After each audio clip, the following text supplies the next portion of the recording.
রাজসভা থেকে মাঠে চষতে গেছিলে নাকি গো? চষতে নয় গো গিন্নি, খেলতে খেলতে গেছিলাম।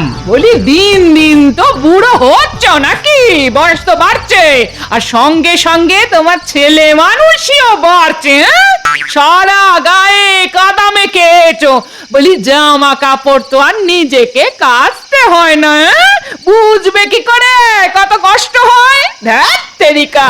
আহ গিন্নি, ভর সন্ধে বেলায় আবার চেঁচামেচি শুরু করলে কেন বলো তো? চেঁচামেচি করবো না তো কি তোমায় পূজা করবো? আমি পারবো না, পারবো না। আজ থেকে নিজের জামা কাপড় নিজেই কাচবে। অত্যাচারের শেষ নেই, মাঝে মাঝে মনে হয় সব ছেড়ে ছুড়ে চলে যাই। দূর দূর।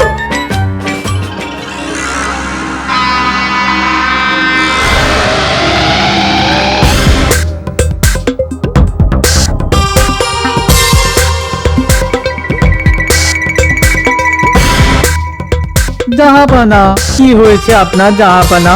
সকাল থেকে দেখছি আপনি কারোর সঙ্গে কথাই বলছেন না, মুখ নিচু করে তখন থেকে কি আকাশ কুসুম ভাবছেন জাহাপানা?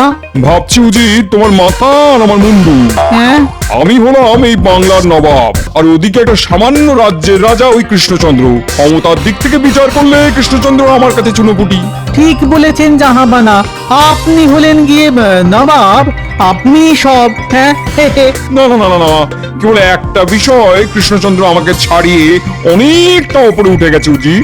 সে কি জাহাপানা, কোন বিষয়ে কৃষ্ণচন্দ্র আপনাকে ছাড়িয়ে গেল শুনি? উচ্চতা উচ্চতা উজির, রাজা কৃষ্ণচন্দ্রের উচ্চতা আমার থেকে সামান্য বেশি। তার মানে দাঁড়ালো আমি কৃষ্ণচন্দ্রের থেকে খাটো, বাংলার নবাব কৃষ্ণনগর রাজার থেকে উচ্চতায় খাটো। হ্যাঁ, ছি ছি ছি ছি ছি ছি ছি, এ কি করে হয় বলতো? এই যে আমি কিছুতেই মেনে নিতে পারছি না উজির। মানে উচ্চতা, মানে সেটা তো ওপরওয়ালার দান জাহাপানা, এটাতে তো আপনার কিছু করার নেই, মানে এটা তো আর আপনার হাতে নেই। না না না না না না, ওসব আমি শুনতে চাই না। যে করেই হোক আমাকে কৃষ্ণচন্দ্র থেকে লম্বা হয়ে দেখাতে হবে। উজির, সময় নষ্ট না করে তাড়াতাড়ি আমাকে লম্বা করার একটা ব্যবস্থা করে দেখি। আগে সে তো অসম্ভব ব্যাপার জাহাপানা, একটা বয়সের পর মানুষ তো আর কিছুতেই লম্বা হতে পারে না জাহাপানা। খামোশ, এত কিছু আমি শুনতে চাই না। আমি যদি কৃষ্ণচন্দ্রের থেকে উচ্চতায় লম্বা হতে না পারি, তাহলে আমি টেনে তোমার কান লম্বা করে দেবো, এই আমি বলে দিলাম উজির।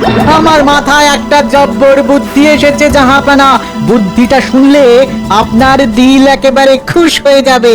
বলো শুনি, কি বুদ্ধি, কি বুদ্ধি এসেছে তোমার মাথায়? কৃষ্ণচন্দ্র জাহাপানা, রাজা কৃষ্ণচন্দ্র, আপনি উচ্চতায় রাজা কৃষ্ণচন্দ্রের থেকে লম্বা হওয়ার দায়িত্বটা রাজা কৃষ্ণচন্দ্রের কাঁধেই তুলে দিন জাহাপানা। তাতে কি আমি কৃষ্ণচন্দ্র থেকে উচ্চতায় লম্বা হয়ে যাব? সেটা তো রাজা কৃষ্ণচন্দ্রই জানে জাহাপানা। তবে তুমি কি জানো উজির? আমি শুধু জানি এই গুরু দায়িত্বটা রাজা কৃষ্ণচন্দ্রের কাঁধে দেওয়ার পর রাজা কৃষ্ণচন্দ্রের রাতের ঘুম উড়ে যাবে জাহাপানা। হ্যাঁ, আর কৃষ্ণনগরে আছে গোপাল, রাজার ঘুম উড়ে গেছে দেখলে গোপাল নিশ্চয়ই কোনো না কোনো উপায় বার করে আপনাকে রাজা কৃষ্ণচন্দ্রের থেকেও বেশি লম্বা করে দেবে। হ্যাঁ, তাই তো। উজির, এতদিনে একটা ভালো বুদ্ধি তোমার মাথা থেকে বেরিয়েছে। আরে কে আছো? এক্ষুনি এক্ষুনি কৃষ্ণনগরে দুধ পাঠাও।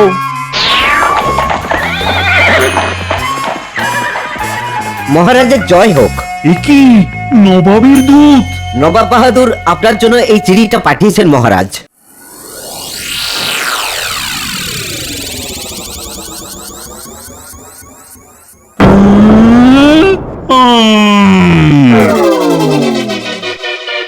চোখ খুলুন মহারাজ, চোখ খুলুন। এই তো মহারাজ চোখ খুলেছেন। আমি আমি কোথায়? মহারাজের আবার মাথার ব্যামো হলো নাকি? আপনি রাজসভায় মহারাজ, নবাবের চিঠি পড়ার পর আপনি ঘুমিয়ে পড়েছিলেন। মূর্খট, ঘুমিয়ে নয়, ঘুমিয়ে নয়, নবাবের চিঠি পড়ে অজ্ঞান হয়ে গেছিলাম। নবাব বাহাদুর আবার কি চেয়ে পাঠালেন মহারাজ? মোরগের ডিম না ষাঁড়ের দুধ? না না গোপাল, ও সব কিছুই নয়, ও সবের থেকেও বড় কিছু। সেটা কি মহারাজ? নবাব বাহাদুর উচ্চতায় লম্বা হতে চান, তাই হুকুম করেছেন আমি যেন নবাবকে লম্বা করার দায়িত্বটা নিজের কাঁধেই তুলে নি। এমন বায়না যে অবুঝ বাচ্চারাও করে না। আবার একটা কঠিন সমস্যা এসে হাজির। এবার দেখছি একটা না একটা কিছু করতেই হচ্ছে। এইভাবে চলতে থাকলে নবাব এবার সত্যি সত্যি কোনোদিন আকাশের চাঁদ চেয়ে বসবেন। আপনি মিথ্যে চিন্তা করছেন মহারাজ, রাজবৈদ্য তো আছে। রাজবৈদ্য, এবার এমন একটা ওষুধ বানাও যেটা খাওয়ার পর নবাব বাহাদুর তাল গাছের মতন লম্বা হয়ে যায়। এ তো অসম্ভব ব্যাপার মন্ত্রী মশাই। একটা নির্দিষ্ট বয়সের পর মানুষের উচ্চতা বাড়ানো অসম্ভব। কেন অসম্ভব? কেন? ওসব কিছু শুনতে চাই না, ওষুধ বানাতেই হবে। ঠিক আছে ঠিক আছে ঠিক আছে, এত করে যখন বলছেন তখন একবার চেষ্টা করেই দেখি। দেখো দেখো, একবার না হয় চেষ্টা করি দেখো রাজবৈদ্য। নবাবকে লম্বা করতে না পারলে নবাব যে আমার গর্দান নেবেন। এবার আমি চলি মহারাজ। রাজসভা এখনো শেষ হয়নি গোপাল। দেখেছেন মহারাজ, বিপদের দিনে আপনাকে একলা ফেলে গোপাল কেমন পালিয়ে যাচ্ছে। ছি ছি গোপাল, এটা কিন্তু তুমি মোটেই উচিত কাজ করছো না। মন্ত্রী মশাইয়ের কথায় আর নাচবেন না মহারাজ, আমাকে যেতে দিন। বাড়ি গিয়ে স্নান করে গিন্নির হাতের রান্না পেটে না পড়লে আমার আবার বুদ্ধি যে খুলতে চায় না মহারাজ। এই যাও তো গোপাল, যাও যাও যাও, কাল থেকে বাড়িতেই শুয়ে থেকো, কষ্ট করে আর রাজসভায় আসতে হবে না। আমাকে কি আপনি তাড়িয়ে দিচ্ছেন মহারাজ? হ্যাঁ দিচ্ছে, দাঁড়িয়ে থেকে আর ভাড়ামো করো না তো। বেশ, তবে তাই যাচ্ছি। তবে একটা কথা বলে যাচ্ছি, বিপদে পড়লে সবার আগে কিন্তু এই গোপালের কাছেই ছুটে আসতে হবে। এই বলে দিলাম, ঠেলার নাম যদি বাবাজি হয় তাহলে ঠেলার থেকে বাঁচার নাম গোপাল ভাঁড়।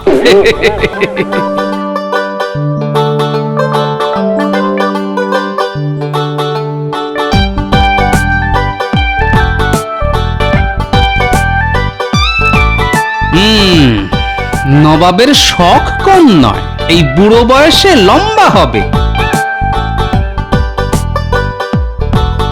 ওই দেখ, গোপাল দাদু যাচ্ছে। ও গোপাল দাদু, গোপাল দাদু, কি হয়েছে রে গুলটে? আমাদের সঙ্গে খেলবে নাকি গোপাল দাদু? আর কি বা করবো বাড়ি গিয়ে, চল আজ তবে তোদের সঙ্গেই খেলি। কি মজা, কি মজা! গোপাল দাদু আমাদের সঙ্গে খেলবে। কি মজা!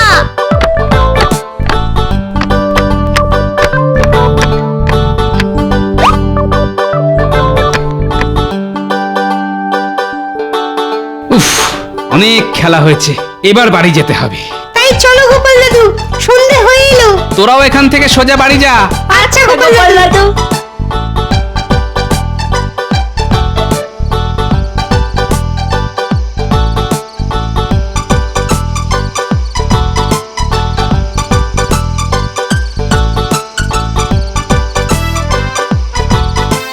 কি গো, বলি রাজসভা থেকে মাঠে চষতে গেছিলে নাকি গো?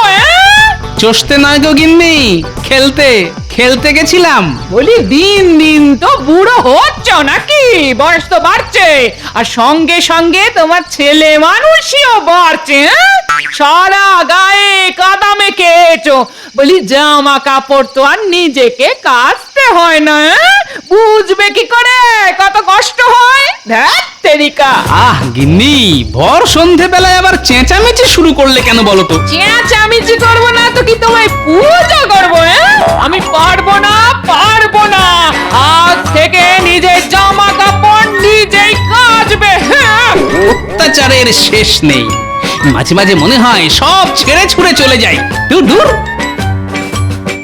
হ্যাঁ তাই যাও, ঘুরে ফিরে তো আবার সেই এখানেই আসতে হবে। যত সব।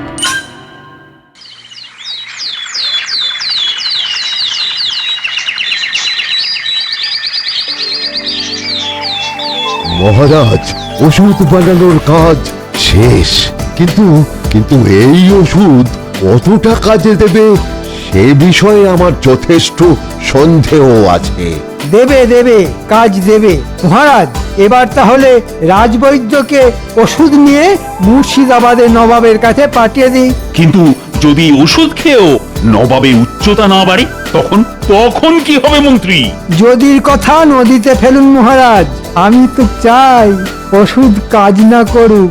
নবাব বাহাদুর যখন মহারাজের গর্দান নেবেন তখন আমি সোজা গিয়ে নবাবের পা জড়িয়ে ধরব।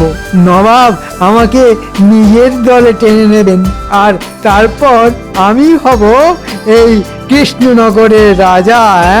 আচ্ছা মন্ত্রী, তুমি যখন এত ভরসা দিচ্ছ তখন তাই হোক। রাজবৈদ্য, তুমি তোমার বানানো ঔষধ নিয়ে এক্ষুনি মুর্শিদাবাদের উদ্দেশ্যে রওনা হও। আজ্ঞে মহারাজ।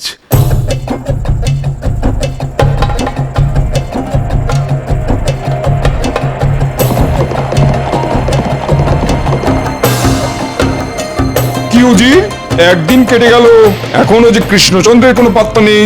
অপেক্ষা করুন জাহাপানা, অপেক্ষা করুন। আপনার আদেশ পালন করতে রাজা কৃষ্ণচন্দ্র কিছু না কিছু তো একটা করবেই। নবাব বাহাদুর ওই দেখুন জাহাপানা, বলেছিলাম না?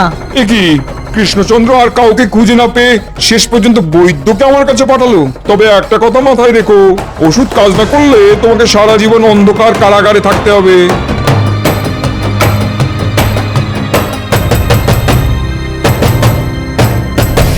বাহ, সুস্বাদু। উজির, আজ রাতে বৈদ্য আমার প্রাসাদেই থাকবে। কাল সকালের মধ্যে আমার উচ্চতা না বাড়লে আমি বৈদ্যকে সোজা কারাগারে বন্দি করব।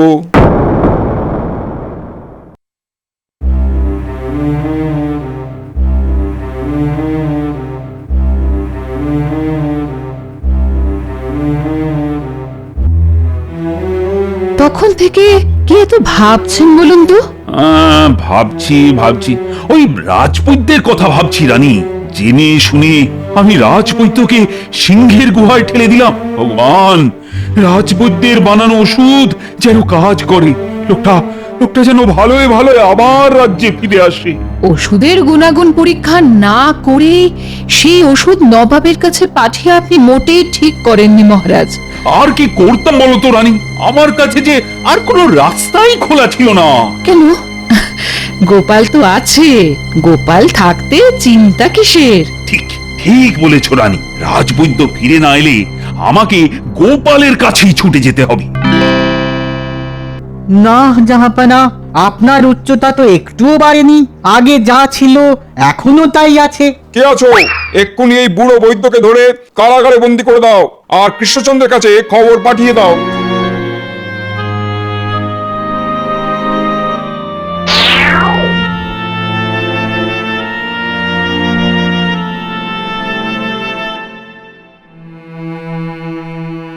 চিন্তা করবেন না মহারাজ, রাজবৈদ্য ঠিক ফিরে আসবে।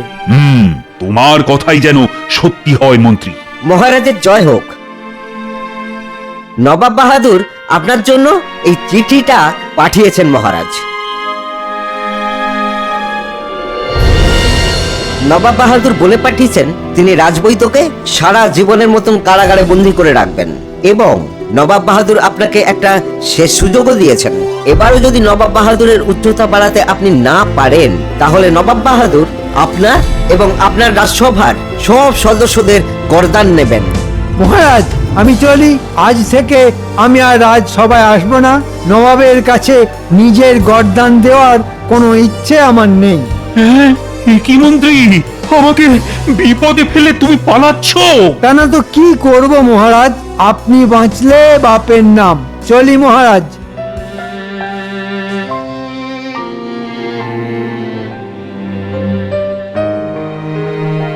মহারাজ, আমরা কিন্তু আপনাকে ছেড়ে যাব না। হ্যাঁ, আমরা থাকবো।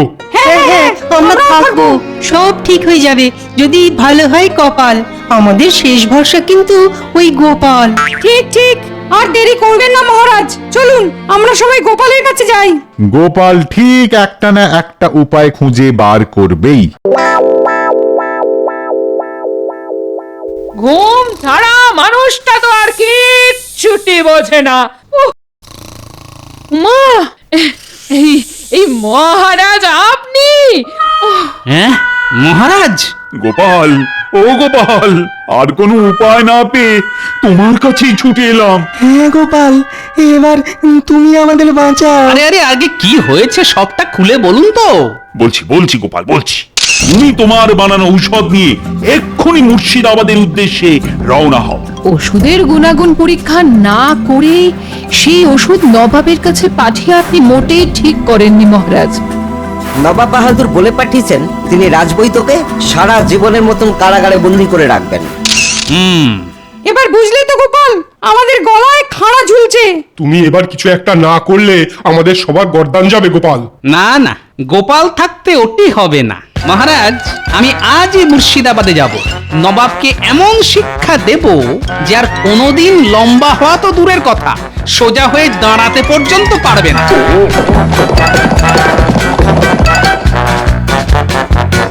এবার দেখছি সত্যি সত্যি কৃষ্ণচন্দ্রের গর্দান নেওয়ার সময় এসেছে।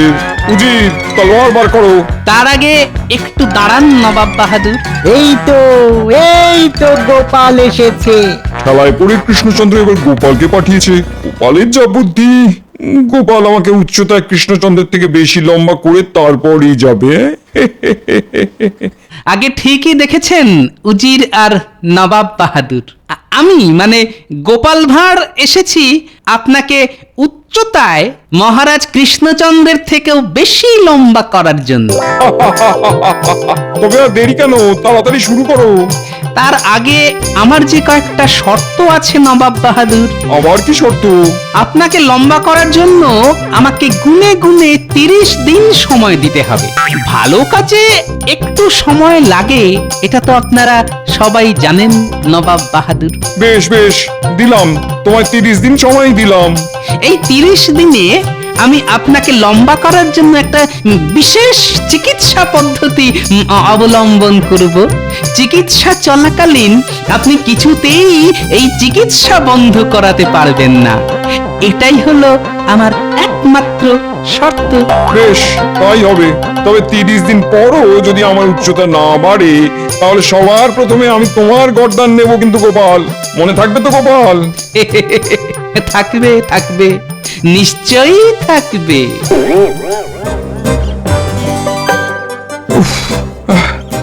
আরো জোরে, আরো জোরে। আর কত জোর?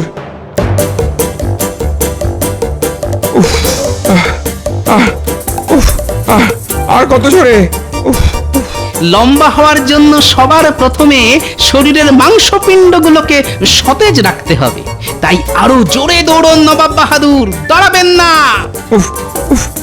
উড়ে বাবা, উড়ে উড়ে বাবা, আরে ছুটতে ছুটতে জান একবার কয়লা হয়ে গেল। এবার এবার এবার হৃৎপিণ্ডটা মুখ দিয়ে বেরিয়ে আসবে গোপাল। দাঁড়ান, সবে তো শুরু। এখানে এখানে কি হবে গোপাল? লম্বা হওয়ার দ্বিতীয় ধাপ, গাছের ডাল ধরে ঝুলতে হবে আপনাকে। হ্যাঁ, নিন নিন, এবার একটা গাছের ডাল ধরে ঝুলে পড়ুন দেখি।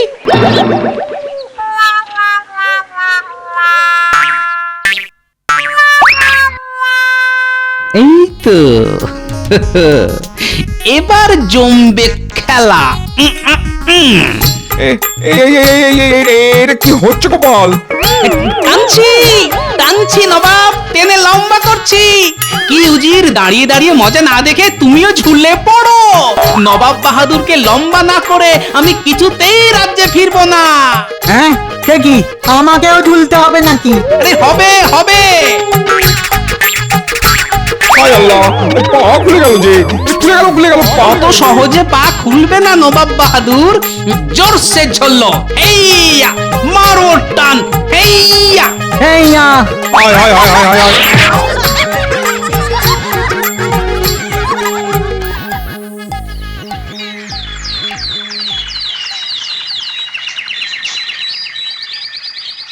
চোখ খুলুন জাহাপানা। গোপাল, গোপাল কোথায় হুজির? এই যে আমি এখানেই নবাব বাহাদুর। হ্যাঁ, আমাকে আমাকে ছেড়ে দাও গোপাল। না না না না না, তা কি করে দিই বলুন তো? আপনি কথা দিয়েছেন লম্বা হওয়ার চিকিৎসা আপনি মাঝপথে বন্ধ করবেন না।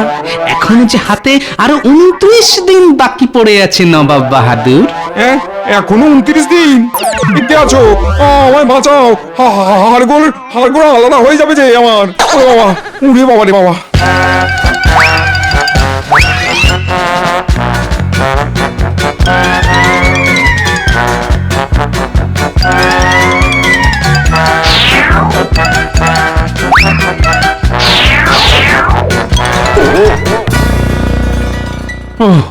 দেখতে দেখতে কয়েকদিন কেটে গেল, কিন্তু গোপালের এখনো কোনো পাত্তা নেই কেন?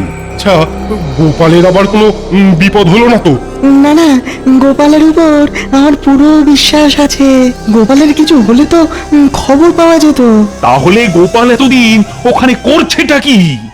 জোর লাগা কে আইসা, আরো জোরে এইসা, আরো জোরে টানো উজির, নবাবকে লম্বা করতেই হবে।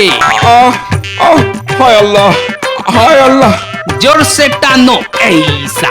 জাহাপানা জাহাপানা, এবার আপনি গোপালকে থামান, না হলে আপনার হাত পা তো সব আলাদা করে দেবে গোপাল। থামো থামো থামো গোপাল, অনেক হয়েছে, এবার আমাকে ছেড়ে দাও। উড়ে বাবা রে, হাত পা কেমন কন কন কন কন কন কন করছে। না না না না না, সবে তো শুরু করলাম, এত সহজে যে আমি থামবো না। উড়ে বাবা রে, উড়ে উড়ে বাবা, উড়ে বাবা। যতক্ষণ না আপনাকে মহারাজ কৃষ্ণচন্দ্রের থেকে উচ্চতায় লম্বা করতে পারছি, ততক্ষণ এই বিশেষ চিকিৎসা পদ্ধতি চলবে নবাব বাহাদুর। তোমার পায়ে পড়ছি গোপাল, আমাকে ছেড়ে দাও। না না না না, আপনি আমাকে কথা দিয়েছেন আপনি মাঝপথে চিকিৎসা বন্ধ করবেন না। গুলি মারো আমার দেওয়া কথায়, সব ভুলে গেছি আমি। আমাকে এবার মুক্তি দাও গোপাল, মুক্তি দাও।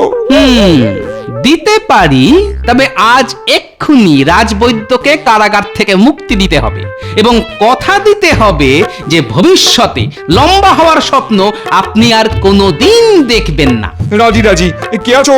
এক্ষুনি রাজবৈদ্যকে কারাগার থেকে বের করে আনো, আর ভবিষ্যতে লম্বা হওয়ার স্বপ্ন আমি দেখবো না গোপাল, এই আমি তোমায় কথা দিলাম। বেশ, তবে আজ এই মুহূর্ত থেকে লম্বা করার বিশেষ চিকিৎসা পদ্ধতিও আমি বন্ধ করলাম।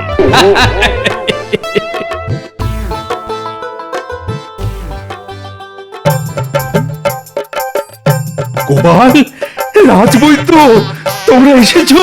আগে হ্যাঁ মহারাজ। ভাগ্যিস গোপাল ছিল, না হলে আমাকে সারা জীবন ওই অন্ধকার কারাগারেই বসে দিন কাটাতে হতো মহারাজ। সত্যি সত্যি গোপাল, তোমার যতই প্রশংসা করি না কেন, ততই আমার কম বলে মনে হয়।